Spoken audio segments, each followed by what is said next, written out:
This episode of the Stickers and Scuffs podcast has been brought to you by Remax Jack. Jack provides a friendly, customer-driven service in search for homes and provides excellent details on the market, values, and trends in buying and selling. Jack has been able to work with Cam on his search and always makes himself available when he has a question. Remax Jack will help you if you're looking to buy or sell a home within the GTA. He's who Cam K trusts to find his next home, and he should be yours too. Remember, call Remax Jack and start to pack. For more information, go to remaxjack.ca.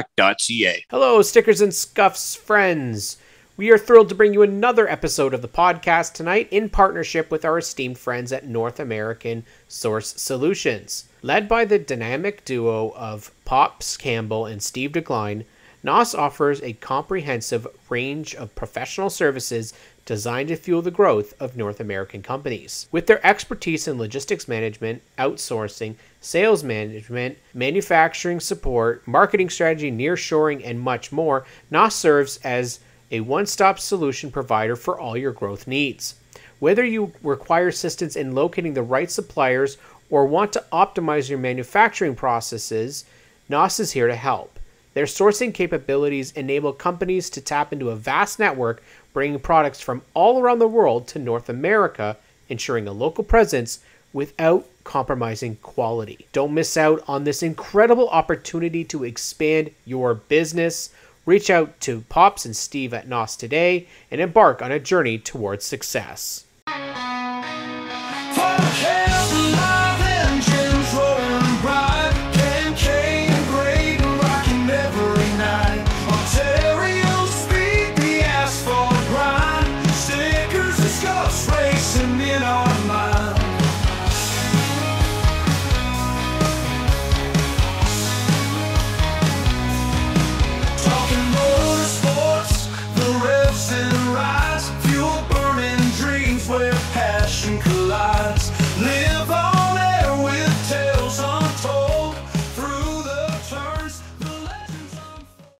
Hello, Stickers and Scuffs, friends and family. Cam K, Greenback.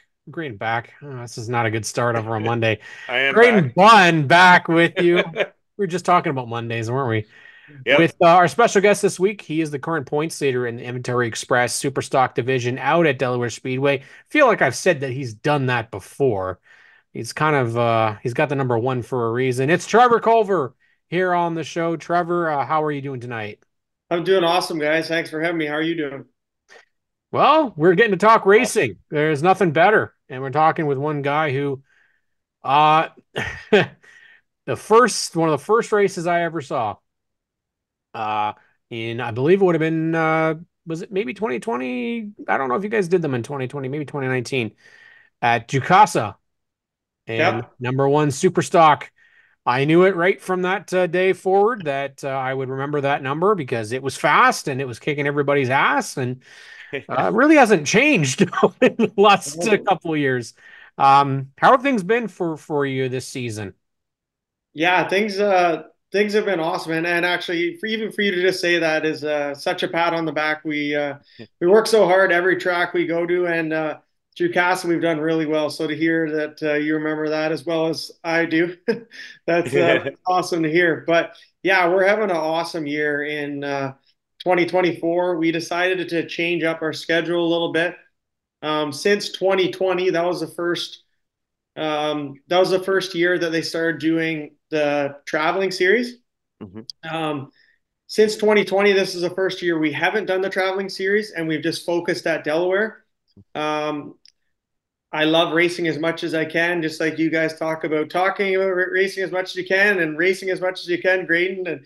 And I love it to death too. But I stopped doing both series for a couple of reasons this year. There's some personal things with some weddings and stuff that I wasn't gonna be able to make if we didn't do this. And we've just ran around the past 3 or 4 years doing all these races in different tracks, and I just worked my crew to the bone, changing back setups from track to track. And then with these weddings that had to happen, one of my best friends was in one of them. I said, well, maybe I should take this as a sign to maybe step away from the touring. Gives us lots of purpose to focus at Delaware and really try and dial in our program there. And if we can focus all the energy we do at all those other tracks on one track, we're going to have a really fast number one Inventory Express lubricants Camaro. And so far, the theory is working really good. It definitely This is has. something that sorry, like that Cam and I have spoken about, Trevor, that touring is awesome, and it's really cool for fans to get to see these cars and the drivers and the teams Yeah. at their local tracks and everything.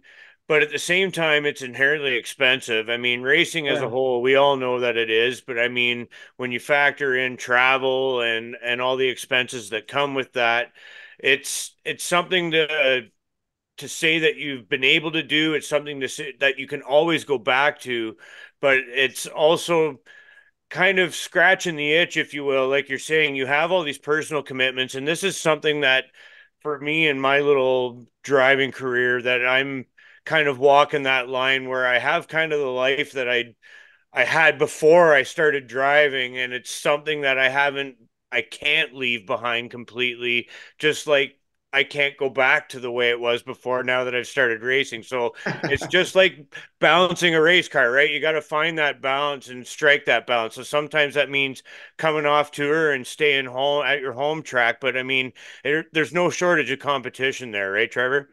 Oh yeah, It I've keeps you on your argued toes. 100%. I've argued for the last couple years that it is just as hard, or if not harder, to maybe win the Delaware Championship than it would be to win the traveling. It is super awesome competition in both series, and again, I'm very fortunate with having so many sponsors and support in the area, and it's awesome to be able to really focus on making them proud coming to the racetrack in that area. And it's great. Like I love traveling, absolutely.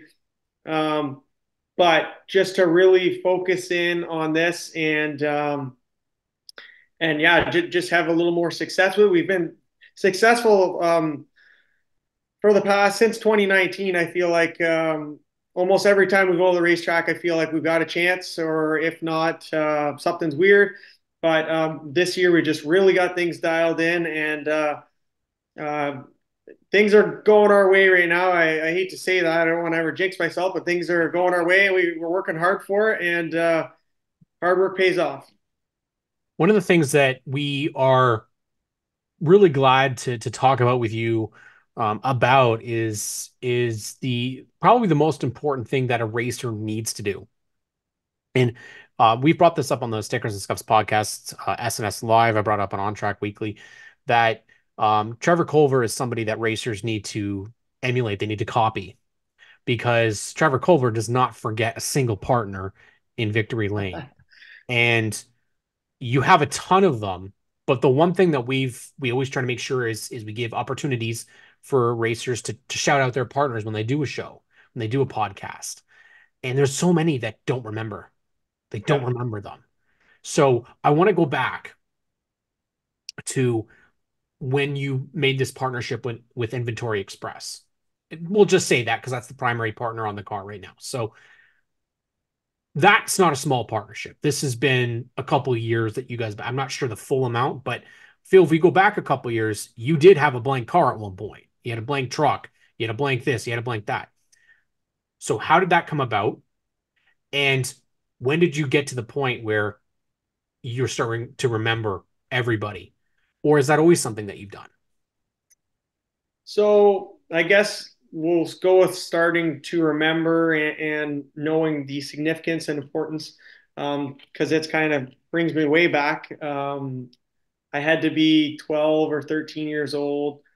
My mom, I don't know if you guys know my mom or see her march around the racetrack, but she is one determined, tough pit boss. She's not the crew chief, but she's the pit boss, and she loves racing more than anyone. She always like any NASCAR race, any like race. So she listens to Sirius XM radio, NASCAR XM radio, sorry, anytime she's driving. And I forget why it came up, but I called in with her once and was talking to Dave Moody and was mentioning how I race. And they said, okay, who are your sponsors? And I said, oh, well, if we can't hear you, you probably wouldn't really know them. And he's like, no, you have an opportunity to put your sponsors out there, no matter what it is. You take every opportunity, having you say it. So that point on, it really did like, and these sponsors mean everything to me, and that's why I put so much effort into making sure they get the recognition, because they should, because without all those sponsors and partners and my crew and family and everyone behind me, this doesn't work as well as it does. So um, Inventory Express, how do we get started with them? So actually Mason Collver, my cousin, his dad, my uncle, Uncle Duck, Uncle Don, he hooked me up with Inventory Express years ago. That year, I think it was 2015, and I was running super stock at Delaware, and I also ran the inaugural APC series in the late model. So I needed more sponsors that year. I had more costs, I had more cars, I had more tires, I had more, like, I needed to find some more sponsors. So I really had to start looking around more. And I'd be talking to my dad and uncles and whoever, people I know, and thinking about how I could get some more sponsors. And he mentioned Inventory Express, and he's got a billboard at the track, and I buy a bunch of oil from him and whatever. And I said, oh, we'll try it out. So I reached out to Terry, let him know who I was through my dad and uncle, and he know who I was, and we talked and kind of made a deal. He'd be on both cars, and then he liked being on both cars. And then the next year we decided to just go super stock, and he wanted a bigger part on the car. And then we went there, and then the next year he wanted a bigger part, and then eventually took the main spot. So actually, Steve and Wendy Carter from Clarence Carter's and Sons Trucking and Excavating, they actually own my car. They're the car owners, but when they heard that Terry said, I want the big spot, I want to be the big sponsor and get the most representation. Steve and Wendy, being the selfless people they are, said, we don't need the big spot. If you got a sponsor out there Wow. to really give you some good money and help your program, we want to help you. And that's just the kind of people they are, that I could never thank enough for everything they've done for me over all these years. And got hooked up with Terry at Inventory Express, and we're really good friends and good partners with the racing stuff. And he just loves seeing his car on the track, and up front especially. He likes coming down to Victory Lane, getting his picture taken. So we try and do our best to make that happen any chance we can. So one of the things that Braden and I, man, great. I don't even know how many times we've had these conversations with the racers, and they there's this perception, oh, I don't know how to approach a partner. I don't know how to market, and which is true. I mean, a lot of racers, this is not, they know the mechanic side of it. They don't know the business side of that. For you, how do you, or do you have suggestions or advice for those who want to approach a partner? Because it's not just Inventory Express. You have lots of partners on the car. So you've been able to acquire more than just one partner. So the biggest thing for us trying to help racers is knowing kind of, how did other people get that way? So for yourself, what's something that you find has helped you, and what's something that potentially people could do to help them in their search for their next partnership? There's multiple different approaches. Like I've had connections through connections and people I know, and then you look at these companies and you see what their market is, you see how you could benefit their company, um, and just kind of get to know them, see if they have any interest in it. Kind of part of getting a sponsorship with some of these companies, you have to have a plan, but you have to also be willing to adapt and change your plan, even as you're in the middle of an interview with them talking about it. You've got to cater this sponsorship around them, because it's them sponsoring you. So you've got to make it work for them as much as they are doing stuff for you. You've got to make it work for them, or they're not going to help you, right? So it's getting to know their company and their market and what interests them, and again, just trying to make it work for both parties. it's not an easy thing, right? Would you say when you started racing that it was an easier market and it's gotten harder, or it's just changed? When I was younger and started, it was more I had some people reach out to me and some family businesses and friends that kind of more naturally fell into place. Mhm. And then as the years have progressed, as it does with anyone in the world, as you get older, things get a little harder. So Yeah. uh, Yeah. yeah, I had to put a little more elbow grease in and kind of find my own path, and I really enjoy doing that. I can't ever thank my parents enough for getting me involved in racing at the start. But after I think I was around 13, 14 years old, and I kind of was like, nope, I'm kind of I want to take over our program now. Like I want to kind of do my own thing. Like, don't get me wrong, I couldn't have done it without them, but like Yeah. I wanted to be the guy in charge and making the decisions on how things could go with the car, with the sponsors, with procedures and how we do things, because there's no one better to be more involved in racing than the person behind the wheel that knows every single part about the car, knows every procedure you do on the car from week to week, knows all the tires, knows all like just knows every bit about it because they're the one driving. So you like I do like I think about so much when I'm on the track, not even just driving, right? Sometimes it's almost too bad. Our race last week, I started ninth or tenth, and we were working our way through the track or through the pack, and I wasn't getting around guys as easy as I have been the last couple of weeks, and then I'm starting to overthink what's going on, and I'm like, what's happening here? Well, I'm trying to think about what happened, yeah, with any component on the car that's maybe failing or adjustment that I made that would have thrown the car off or what's happening there. And oh, well, I have to go out on Monday and test it. What am I going to test on Monday to get the car back? And then as I'm like, it's good to have information. Sometimes it could be too much. I had to just calm myself down and say, hold on here, man. Like you were the fastest in practice and we've won the last couple of weeks. Something else is going on here. I just need to take a step back. I see these other guys in front of me are struggling as well. I'm going to ride. This is a 50 lap race, and we'll we'll make our way to the front. And we ended up doing that.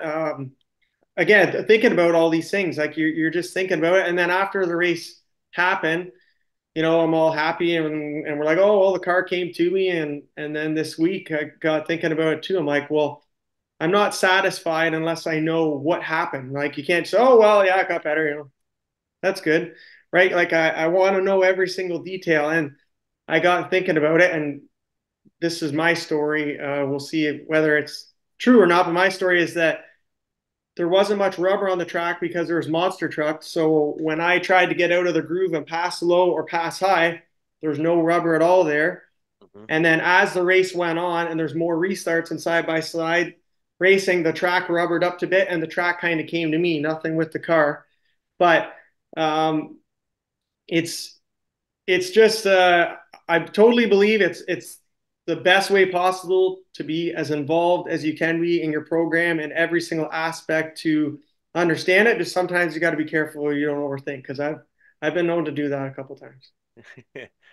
And you've kind of brought us to a good spot to talk about this is the focus and the mental side of it all.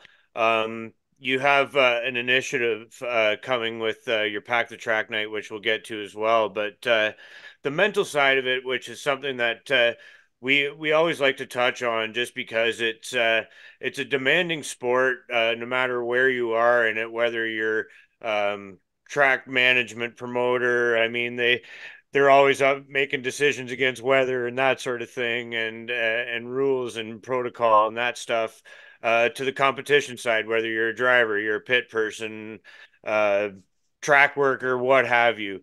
Um, talk about the focus. As you said, like you can overthink things, you can sure as hell underthink things too. But I mean, it is a very demanding sport in many different ways, but mentally for sure, right? Yeah, 100%. Like between the mentally demanding factor on the track, and then in the pits, and then in the shop, and then same, it's still the same thing, but in the winter in the shop, like just Right. all these different things. Yeah, you could,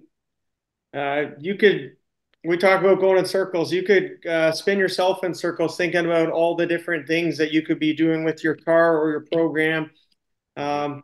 I'm very lucky in that sense that I've had the same team with me for the past couple years, and we're all mainly on the same page with how we do things and how we go about things, and no one's more focused than my crew. Like they look to me for the direction, but as soon as I give the direction, like they're totally on board. Um, they do question me the odd time, challenge me, which is great, and I love that. But 99% of the time, they're so happy to listen to the direction that I have or want us to go in, and they jump on board and they do whatever they can to push us in that right direction. And it really is a big mental game, but you can't do it without all the people surrounding you, because ever just it's anything in life. If you're making a big decision, how much easier is it to run it by someone Mhm. and say, "Oh yeah, what do you think about this?" And sometimes I run it by some people, and I don't even know if I'm wanting to know what they say or not. I just want to run it by someone to just maybe make sure it doesn't sound absolutely crazy, but as long as they give you like a kind of okay answer, right? It just makes you feel a little bit better about yourself. But yes, it is a very mentally consuming sport. I will agree with that. Yeah, and you speak to having your team and Culvers. We all know there's a phase court of Culvers, and you guys are all racers too. So I mean, you have a really great support group, I would say too, and conversely, your whole family has a great support group because you're all racers, and you can kind of put yourself in each other's helmets and maybe give kind of some constructive feedback.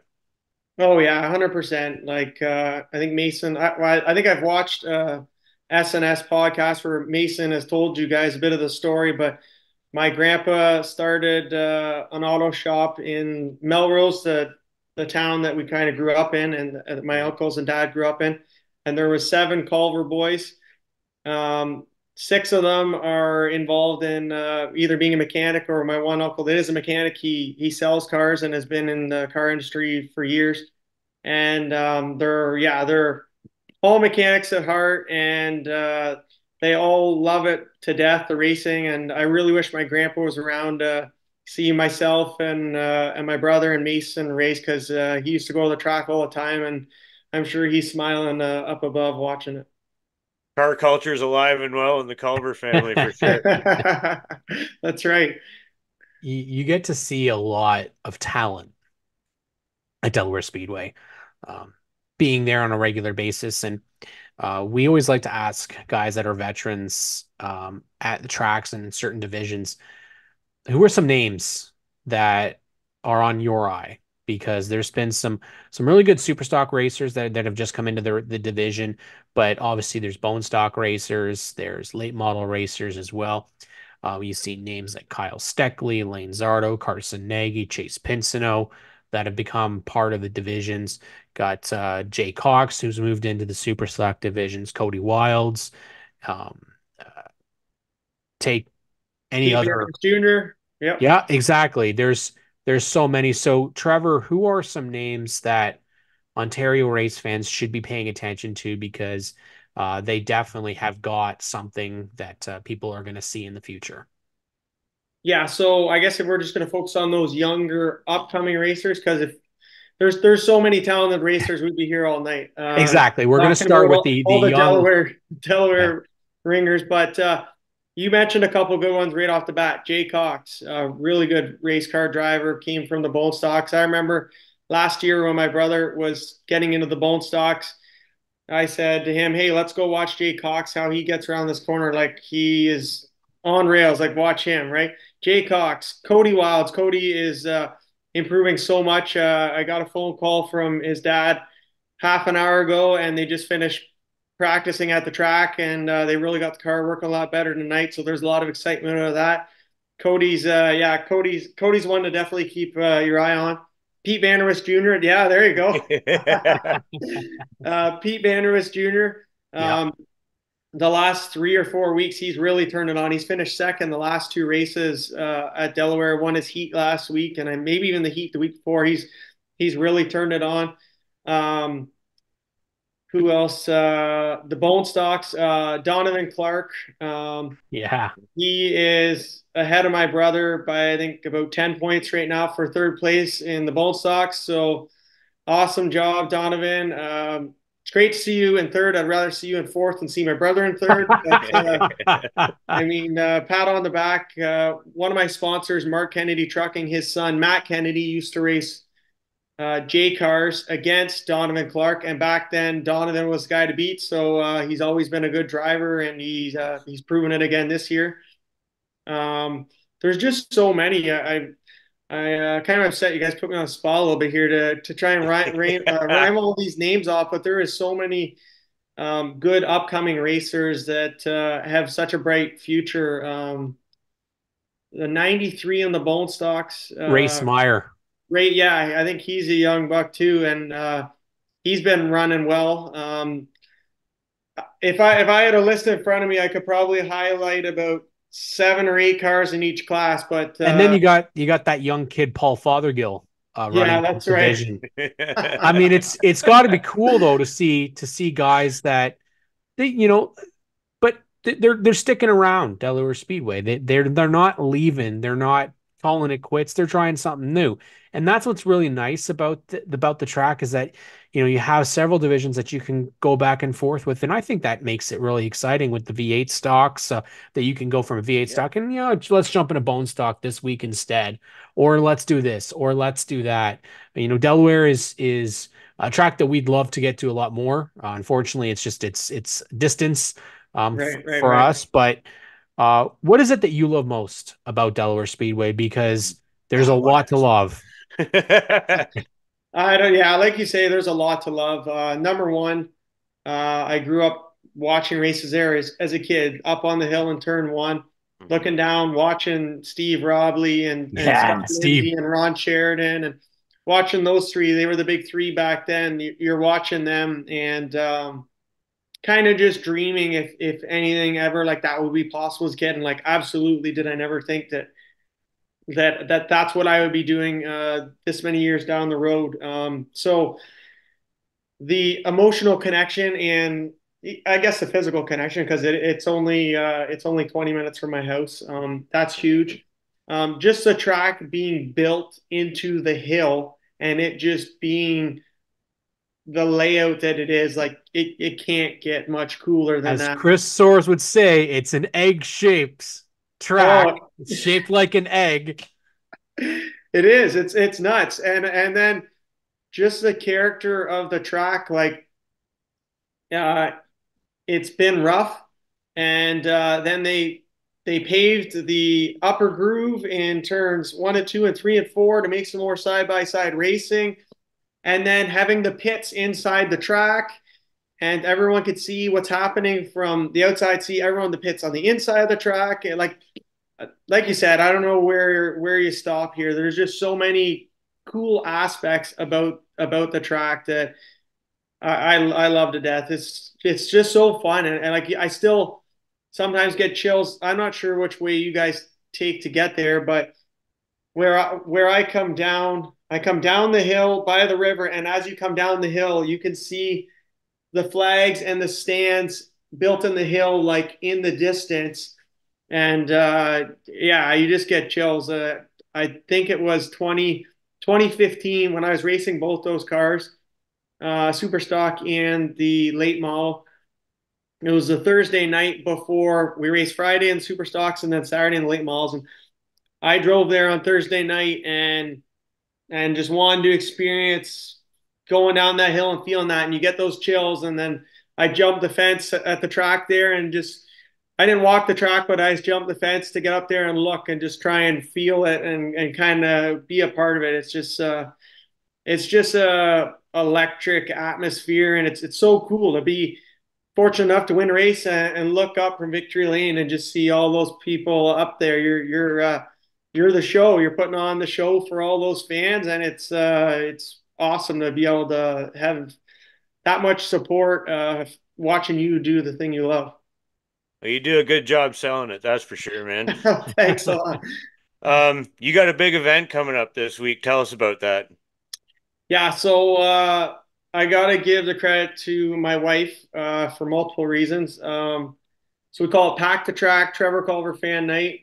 We started it in 2018. And when I say we started it, is she started it in 2018. We were at a cottage with some friends, and I forget why. I know she's maybe making lunch or something inside, and she's sitting down at her phone or her computer, and she's sending a bunch of messages. I'm like, "What are you doing?" She's like, "Oh, I'm inviting everyone to the track next Friday." I was like, "What do you mean?" She's like, "I'm going to invite friends and family and sponsors, and we're going to have a big night at the track." And I was like, "Oh, okay." And then I fully got on board with her, and then we both went as hard as we could, send all these messages. And I think the first year we had around 150 people there, and I think I got third in both those races, and it was really good. And then the next year, um, kind of expanded a little more, and for a couple seasons there in the winter, I coached a hockey team in Lucan, where I'm from, and so I got Lucan Minor Hockey involved with bringing the boys out from the hockey team, and then they would sell 50-50 tickets to raise money for Lucan Minor Hockey, and kind of grew it a bit that way.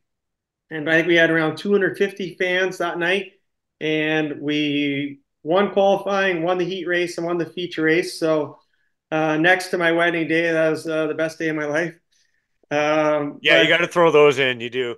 And then the year after that, 2020 was COVID, so that didn't happen. 2021 ramped it up a little bit more. I think we were around 350. 2022 around 450. Last year we sold 496 tickets, and this year we're still 4 days away, and the tickets keep piling up. But I think we're just over 450 right now. So I'm assuming we're going to be in between 5 and 6 somewhere, and it's just absolutely incredible. All the support of friends, family, sponsors, and the community, and just people that love racing and want to be there for our big night.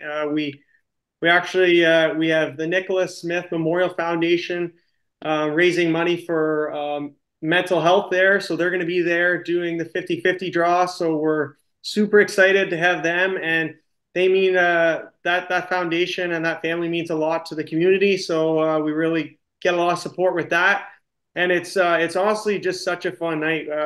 We have, yeah, my wife does such a great job with selling souvenirs up top, and she has tattoos for kids and Trevor Collver flags that are very similar to that 14 Wildman flag, and we've got a picture wall set up. There might or might not be a cutout of the number one driver there that you can get your picture with. So that's a fun little thing we added this year, and it's honestly just a big kind of reunion for people in the community. And Medway High School is a high school that a lot of us people went to, so everyone says, "Oh, it's like a big Medway reunion." There's kids there from that are in grade 9 this year to 65, 70-year-old friends that are catching up with each other. So it's really cool to bring everyone together and support our team and our family, because like I said, our family is such a big part of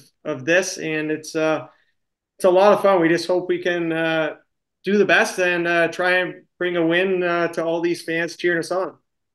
Got a good track record so far, anyway.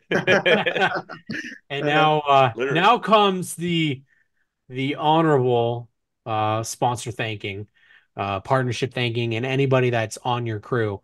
that you want to thank? And because we have to start wrapping it up now, because we know this could take quite a while, because you've got a lot of great supporters. So, Trevor, this is your moment to thank all the partners and people that make it happen to get you out to the racetrack each and every week. Yeah, no, and thanks for the opportunity. I couldn't do it without all these people. I'm going to start off by listing my family.